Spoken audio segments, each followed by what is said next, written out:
ಕಾಂಗ್ರೆಸ್ನಲ್ಲಿ ಈಗ 3 ಬಾಗಿಲಾಗಿ ನಿಂತ್ಕೊಂಡಿದೆ. ಎಲ್ಲರಿಗೂ ಕೂಡ ಸಿಎಂ ಸ್ಥಾನದ ಮೇಲೆ ಕಣ್ಣಿದೆ. ಸಿದ್ದರಾಮಯ್ಯನವರು, ಇನ್ನೊಂದು ಕಡೆ ಸತೀಶ್ ಜಾರಕಿಹೊಳಿ ಅವರು ಮನಸ್ತಾಪ ಉಂಟಾಗಿತ್ತು. ಡಿಕೆ ಶಿವಕುಮಾರ್ ಅವರು ಸಿದ್ದರಾಮಯ್ಯನವರು ಮಧ್ಯೆಯೂ ಕೂಡ ಮನಸ್ತಾಪ ಉಂಟಾಗಿತ್ತು. ಇದೆಲ್ಲದರ ಮನಸ್ತಾಪ ಮಧ್ಯದಲ್ಲಿ ಸಿದ್ದರಾಮಯ್ಯನವರು ಪ್ರಾದೇಶಿಕ ಪಕ್ಷ ಕಟ್ಟೋದಕ್ಕೆ ಕೈ ಹಾಕ್ತಾರಾ? ಯಾಕಂದ್ರೆ ಕಾಂಗ್ರೆಸ್ನಲ್ಲಿ ಈಗಾಗಲೇ ಡಿಕೆ ಶಿವಕುಮಾರ್ ಅವರು ಮುಖ್ಯಮಂತ್ರಿ ಆಗಿದ್ದಾರೆ, ಇದೆಲ್ಲ ಗೊತ್ತಿರುವಂತ ವಿಚಾರ. ಇನ್ನು ಡಿಕೆ ಶಿವಕುಮಾರ್ ಅವರ ನಂತರದಲ್ಲಿ ಸತೀಶ್ ಜಾರಕಿಹೊಳಿ ಅವರು ಕೂಡ ನನಗೆ ಮಂತ್ರಿ ಸ್ಥಾನ ಬೇಕು, ಮುಖ್ಯಮಂತ್ರಿ ಸ್ಥಾನ ಬೇಕು ಅನ್ನುವ ಪಟ್ಟು ಇದೆ, ಮತ್ತು ಆ ಕೂಗು ಕೂಡ ಇದೆ. ಅದನ್ನ ಬದಲಿಸಲಿಕ್ಕಾಗಲ್ಲ.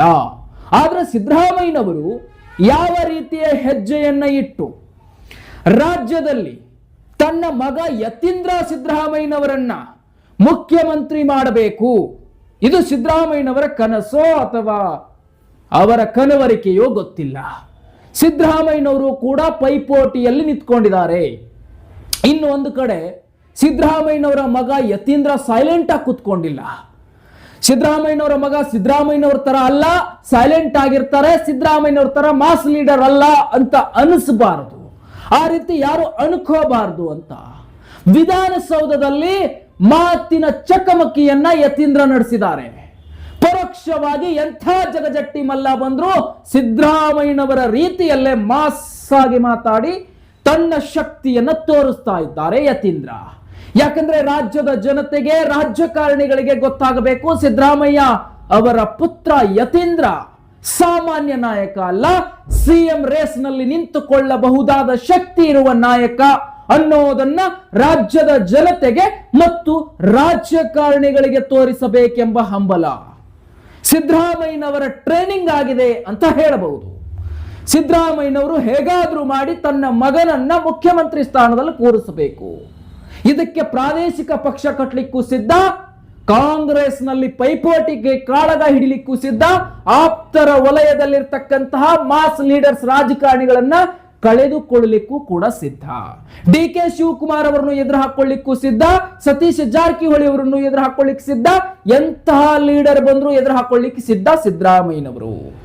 ಅಹಿಂದ ಯಾತ್ರಾ ಆರಂಭಿಸಿ ತನ್ನ ಮಗನನ್ನ ಅಲ್ಲಿ ಕರ್ಕೊಂಡು ಕೂರಿಸಿ ಯತೀಂದ್ರ ಅವರನ್ನ ಹೇಗಾದ್ರೂ ಮಾಡಿ ರಾಜಕೀಯದಲ್ಲಿ ದೊಡ್ಡ ನಾಯಕನನ್ನಾಗ ಮಾಡಬೇಕು.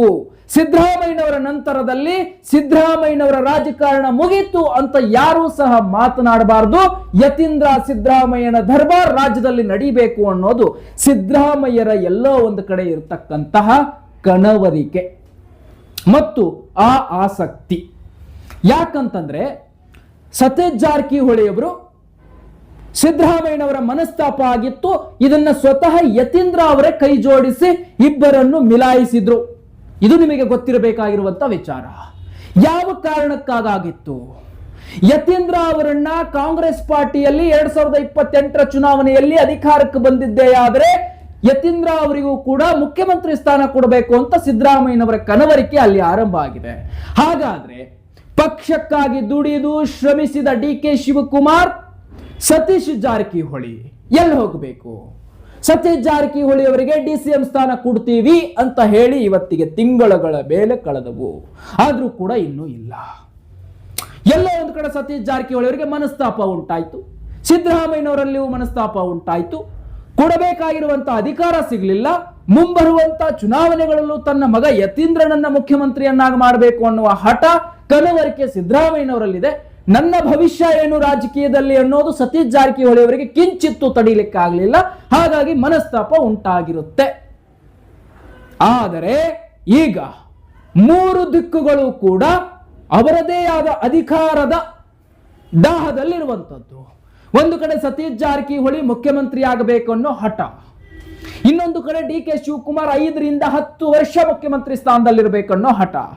ಅದಷ್ಟೇ ಅಲ್ಲದೆ ಯತೀಂದ್ರ ಸಿದ್ದರಾಮಯ್ಯನನ್ನ ಮುಖ್ಯಮಂತ್ರಿ ಸ್ಥಾನದ ಮೇಲೆ ಕೂರಿಸಬೇಕು, ಸಿದ್ದರಾಮಯ್ಯರ ಗತ್ತು ಮತ್ತೆ ಕರ್ನಾಟಕ ರಾಜ್ಯದಲ್ಲಿ ಆತನ ಮಗ ಯತೀಂದ್ರ ತರಬೇಕು ಅನ್ನೋದು ಸಿದ್ದರಾಮಯ್ಯನವರ ಕನವರಿಕೆ. ಹೀಗಾಗಿ ಕಾಂಗ್ರೆಸ್ನಲ್ಲಿ 3 ಭಾಗವಾಗಿದೆ. ಅವರದೇ ಆದ ಬಣ, ಇವರದೇ ಆದ ಬಣ. ಬನ್ನಿ ಈಗ ನೇರವಾಗಿ ಪಾಯಿಂಟ್ಗೆ ಹೋಗೋಣ. ಸಿದ್ದರಾಮಯ್ಯನವರು ಪ್ರಾದೇಶಿಕ ಪಕ್ಷ ಕಟ್ಟಿಯಾದರೂ ಸರಿ, ಕಾಂಗ್ರೆಸ್ನಲ್ಲಿ ಆದರೂ ಸರಿ, ಮಗ ಯತೀಂದ್ರನನ್ನ ಮುಖ್ಯಮಂತ್ರಿ ಸ್ಥಾನದಲ್ಲಿ ಕೂರಿಸಬೇಕು. ಈಗ ಮಗ ಕೂಡ ವಿಧಾನಸೌಧದಲ್ಲಿ ಕಿಂಚಿತ್ತು ಭಯವಿಲ್ಲದೆ ಮಾತನಾಡ್ತಾ ಇರುವಂತದ್ದು, ನೇರವಾಗಿ ವಾಗ್ದಾಳಿಯನ್ನು ನಡೆಸ್ತಕ್ಕಂಥ ಶಕ್ತಿಯನ್ನ ಮತ್ತು ಮಾತಿನ ಧೈರ್ಯವನ್ನ, ಚಕಮಕಿಯನ್ನ ನಡೆಸ್ತಾ ಇದ್ದಾರೆ. ಇದು ಬಹಳ ಸ್ಪೃದ್ರೂಪವಾಗಿ ನಡೀತಾ ಇರುವಂತಹ ರಾಜಕಾರಣ. ಈಗ ಅಹಿಂದ ಯಾತ್ರಾ ಮೂಲಕ ಸಿದ್ದರಾಮಯ್ಯ ಮತ್ತೆ ರಾಜಕಾರಣದಲ್ಲಿ ತನ್ನ ಮಗನನ್ನ ಅಧಿಕಾರಕ್ಕೆ ತರೋಗೋಸ್ಕರ ಅಹಿಂದ ಯಾತ್ರಾ ಶುರು ಮಾಡಿ ಅಲ್ಲಿ ಅಹಿಂದ ಮತಗಳನ್ನ ಗಟ್ಟಿಗೊಳಿಸಿ ತನ್ನ ಬುಟ್ಟಿಯೊಳಗೆ ಹಾಕಿ ಇಟ್ಟುಕೊಳ್ಳುವುದು ತನ್ನ ಕಾರ್ಯವನ್ನು ನಡೆಸಿಕೊಂಡಿದ್ದಾರೆ. 2028ರ ಚುನಾವಣೆಯಲ್ಲಿ ಅಷ್ಟು ಅಹಿಂದ ಮತಗಳು ಸಿದ್ದರಾಮಯ್ಯನವರ ಮತ ಬ್ಯಾಂಕ್ ಆಗಬೇಕು, ವೋಟ್ ಬ್ಯಾಂಕ್ ಮಾಡ್ಕೋಬೇಕು, ಇದು ವಿಚಾರ. ಅಹಿಂದ ಮತಗಳು ಸಿದ್ದರಾಮಯ್ಯನವರ ಕೈಯಲ್ಲಿದ್ದರೆ ಸಿದ್ದರಾಮಯ್ಯನವರನ್ನ ಯಾವ ಬೇಕಾದ ಪಕ್ಷವೂ ಕೂಡ ಕೈ ಮಾಡಿ ಕರೆಯತ್ತೆ.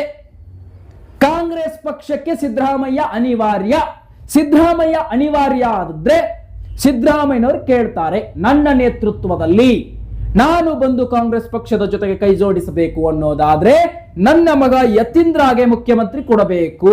ಈಗ ಹೇಗೆ ಡಿ ಕೆ ಶಿವಕುಮಾರ್ ಸಿದ್ದರಾಮಯ್ಯನವರನ್ನ ಕೆಳಗಿಳಿಸಿ ಮುಖ್ಯಮಂತ್ರಿ ಆದ್ರಲ್ಲ, ಹಂಗೆ ಡಿ ಕೆ ಶಿವಕುಮಾರ್ 2.5 ವರ್ಷ ಆದ ನಂತರ ನನ್ನ ಮಗ ಯತೀಂದ್ರ ಆಗಿ ಬಿಟ್ಟು ಕೊಡಬೇಕು. ಆಗಿಂದಾಗಲೇ ಇಳಿಸಬೇಕು, ನನ್ನ ಮಗ ಯತೀಂದ್ರ ಆಗಿ ಮುಖ್ಯಮಂತ್ರಿ ಸ್ಥಾನ ಕೊಡಬೇಕು. ಈ ಪಟ್ಟು ತನ್ನಂತೆ ತನಗಾಗಿರುವ ಏನು ಅರ್ಧದಲ್ಲೇ ಇಳಿದಿದಾರಲ್ಲ, ಅದೇ ತರ ಡಿ ಕೆ ಶಿವಕುಮಾರ್ನನ್ನು ಕೆಳಗಿಳಿಸಿ ತನ್ನ ಮಗ ಯತೀಂದ್ರನನ್ನ ಕುಣಿಸೋದು ಸಿದ್ದರಾಮಯ್ಯನವರಲ್ಲಿ ಇರ್ತಕ್ಕಂತಹ ರೋಷಾವೇಶ. ಅದಕ್ಕಾಗಿಯೇ ಈಗ ಅಹಿಂದ ಯಾತ್ರಾ ಆರಂಭಿಸಿದ್ದಾರೆ. ಆದ್ರೆ ಈ ಕಡೆ ಮನಸ್ತಾಪ ಮಾಡ್ಕೊಂಡು ಸುಮ್ಮನೆ ಕೂತ್ಕೊಂಡಿದ್ರಲ್ಲ ಸತೀಶ್ ಜಾರಕಿಹೊಳಿ, ಯಾಕೆ ಗೊತ್ತಾ? ಇವರ ಮಧ್ಯದಲ್ಲಿ ಕೂಸ್ ಬಡವಾಯಿತು ಅಂತ ಕರೀತಾರಲ್ಲ, ಹಂಗೆ ಕಾಂಗ್ರೆಸ್ ಪಕ್ಷಕ್ಕಾಗಿ ಶ್ರಮಿಸಿದ್ದಾರೆ ಸತೀಶ್ ಜಾರಕಿಹೊಳಿ. ಈಗ ಅವರನ್ನ ಬಿಟ್ಟು ಇವರೇ ಪೈಪೋಟಿ ಗೆಳ್ಕೊಂಡು ಇವರ ಮಧ್ಯೆ ಇವರು ಪೈಪೋಟಿ ಮಾಡ್ಕೊಂಡು ಮಂತ್ರಿ ಸ್ಥಾನಕ್ಕೆ ಬಡದಾಡಿದ್ರೆ ಸತೀಶ್ ಜಾರಕಿಹೊಳಿ ಎಲ್ಲಿ ಹೋಗ್ಬೇಕು? ಅದಕ್ಕಾಗಿ ಸತೀಶ್ ಜಾರಕಿಹೊಳಿ ಹತ್ರ ಸಾಮಾನ್ಯ ಸೀಟ್ಗಳಿಲ್ಲ, ಸುಮಾರು 26 ಸೀಟ್ಗಳನ್ನ ಭತ್ತಳಿಕೆಯಲ್ಲಿಟ್ಕೊಂಡಂತಹ ರಾಜಕಾರಣಿ. ಇನ್ನೊಂದು ಕಡೆ ಸಿದ್ದರಾಮಯ್ಯನವರು 40 ಸೀಟ್ಗಳನ್ನ ತನ್ನ ಭತ್ತಳಿಕೆಯಲ್ಲಿ ಇಟ್ಕೊಂಡಂತಹ ರಾಜಕಾರಣಿ. ಇವೆರಡೂ ಸೇರಿದ್ರೆ ಒಂದು ಹೊಸದಾಗಿರುವಂತಹ ಪಕ್ಷವನ್ನೇ ಪ್ರಾದೇಶಿಕವಾಗಿ ಕಟ್ಟುವಂತ ಶಕ್ತಿ ಈ ಸಿದ್ದರಾಮಯ್ಯನವರಲ್ಲಿದೆ. ಹಾಗಾಗಿ ಮಗ ಯತೀಂದ್ರ ಸತೀಶ್ ಜಾರಕಿಹೊಳಿ ಅವರ ಮನೆಗೆ ಹೋಗಿ ಅವರನ್ನ ಸಂತೈಸಿ ಸಿದ್ದರಾಮಯ್ಯನವರ ಜೊತೆಗೆ ನಿಲ್ಲುವಂಥದ್ದು ಮತ್ತು ರಾಜಕೀಯ ಭವಿಷ್ಯವಾಗಿ ಸತೀಶ್ ಜಾರಕಿಹೊಳಿ ಅವರಿಗೆ ಮುಂದಿನ ಭವಿಷ್ಯ ಉತ್ತಮವಾಗಿದೆ ಅನ್ನೋ ಸಂದೇಶವನ್ನು ಕೊಟ್ಟು ಅವರಿಬ್ಬರನ್ನು ಒಂದು ಮಾಡಲಿಕ್ಕೆ ಯತೀಂದ್ರ ಹರಸಾಹಸ ಪಟ್ಟರು. ಕೊನೆಗೂ ಅವರಿಬ್ಬರ ಒಂದಾಗಿದ್ದಾರೆ ಎನ್ನುವ ವರದಿ ಆಗ್ತಾ ಇದೆ. ಇದು ವಿಚಾರಗಳು ನಡೀತಾ ಇದೆ. ಇನ್ನು ಮಗ ಯತೀಂದ್ರನಿಗೆ ಯಾವುದೇ ಅಧಿಕಾರ ಸಿಗದೇ ಇದ್ರೆ ಪ್ರಾದೇಶಿಕ ಪಕ್ಷಕ್ಕೆ ಕೈ ಹಾಕಿ ಅಹಿಂದ ಮತಗಳನ್ನು ಅಷ್ಟು ತನ್ನ ಬತ್ತಳಿಕೆಯಲ್ಲಿಟ್ಕೊಂಡು ಹೊಸ ಪಕ್ಷಕ್ಕೆ ನಿರ್ಮಾಣ ಮಾಡ್ತಾರೆ. ಅದು ಗೆಲ್ತದವೋ ಸೋಲ್ತದವೋ ಅದಿಲ್ಲ, ಗೆಲ್ತದೆಯೋ ಸೋಲ್ತದೆಯೋ ಅದು ಬೇಡ. ಆದ್ರೆ ಪಕ್ಷಕ್ಕೆ ನಿರ್ಮಾಣ ಮಾಡಿ ಕಾಂಗ್ರೆಸ್ ಸಂಪೂರ್ಣ ಸಿದ್ದರಾಮಯ್ಯನವರ ಮೇಲೆ ಅಧಿಕಾರಕ್ಕೆ ಬರ್ತಿತ್ತು, ಸಿದ್ದರಾಮಯ್ಯನವರಿದ್ರೆ ಅಧಿಕಾರಕ್ಕೆ ಬರ್ತಿತ್ತು ಅನ್ನೋದನ್ನ ತೋರಿಸಿಕೊಡೋ ಲೆಕ್ಕಾಚಾರದಲ್ಲಿ ಇವತ್ತು ಸಿದ್ದರಾಮಯ್ಯನವರಿದ್ದಾರೆ. ರಾಜಕೀಯದಲ್ಲಿ ವಯಸ್ಸಾಗಿದ್ರು ರೋಷಾವೇಶ ಕಡಿಮೆ ಆಗಿಲ್ಲ ಸಿದ್ದರಾಮಯ್ಯನವರದು. ಹಾಗಾಗಿ ಕಾಂಗ್ರೆಸ್ನಲ್ಲಿ ಎಲ್ಲವೂ ಸರಿಯಿಲ್ಲ ಅನ್ನೋದು ಸ್ಪಷ್ಟವಾಗಿ ರಾಜ್ಯದ ಜನತೆ ಮುಂದೆ ಸಿಗ್ತಾ ಇದೆ. ಒಟ್ಟಿನಲ್ಲಿ 3 ದಿಕ್ಕುಗಳು ಯಾವ ರೀತಿ 2028ರ ಚುನಾವಣೆಯಲ್ಲಿ ರಣರೋಚಕವಾಗಿರುವಂತಹ ಮಾಹಿತಿ ಇನ್ನಷ್ಟು ಬಿತ್ತರಿಸ್ತಾ ಹೋಗ್ತೀವಿ. ನೋಡ್ತಾ ಇರಿ ವಾಜ್ಯಂ ಸರ್ಕಾರ ನಿಮ್ಮ ಮುಂದೆ ಎಳೆಯಾಗಿ ಬಿಚ್ಚಿಡ್ತದೆ, ಪ್ರತಿ ಇಂಚಿಂಚು ಮಾಹಿತಿಗಳನ್ನ ಕೊಡ್ತಾ ಇರ್ತದೆ. ಹಿಂದೆ ಚಾನೆಲ್ ಸಬ್ಸ್ಕ್ರೈಬ್ ಮಾಡಿ, ಆದಷ್ಟು ಶೇರ್ ಮಾಡಿ. ಮತ್ತೊಂದು ರಾಜಕೀಯ ಸುದ್ದಿಯೊಂದಿಗೆ ಭೇಟಿ ಮಾಡೋಣ. ನಮಸ್ಕಾರ.